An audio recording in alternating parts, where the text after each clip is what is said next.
বন্ধু রিলেশনটা না সব থেকে ভালো। কারণ বন্ধু রিলেশনে কোনোদিনও কখনো ঝগড়া হয় না। আর ঝগড়া যদি হয়েও থাকে না, সেটা ঠিক হয়ে যায়। কারণ তুমি বন্ধুর সাথে তোমার সবকিছু শেয়ার করতে পারবে। তোমার লাইফে কি হচ্ছে, তো তোমার লাইফের কি প্রবলেম হচ্ছে,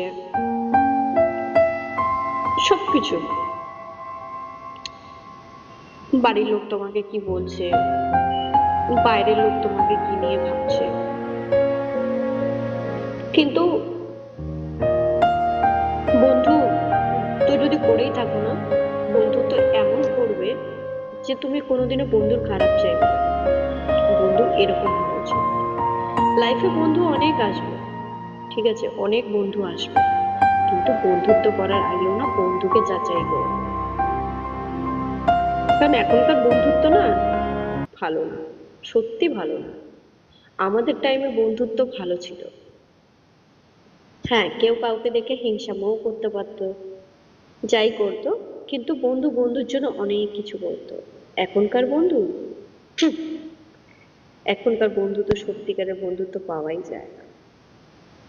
হ্যাঁ, কিন্তু আমি বলবো আমার লাইফে এমন একটা বন্ধু আছে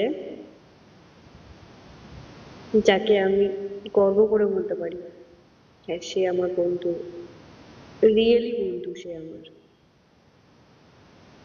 তাই সেই বন্ধুকে আমি থ্যাঙ্কস বলছি যে আমার সাথে এতটা পথ চলার জন্য। কেউ আমার সাথে নেই, কিন্তু তুই আমার সাথে আছিস, তার জন্য আমি তোকে থ্যাংক ইউ বলছি।